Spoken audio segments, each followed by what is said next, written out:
Dosta ljudi govore starije generacije, ma joj, previše se vi njima bavite, to mi je super rečenica. Previše se vi njima bavite, napravit ćete od njih da su nesposobni. Da, pa mislim tu treba...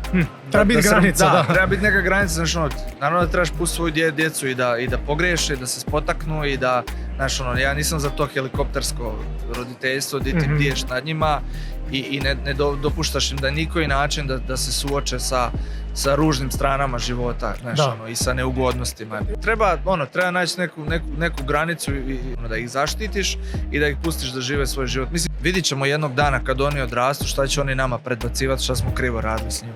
Da, to nažalost vidiš tek ono kao after. Da, kažem, ali ja mislim da su se svi trudili raditi najbolje u svojim mogućnostima, u svojoj generaciji, s obzirom na, kažem, količinu informacija i sve.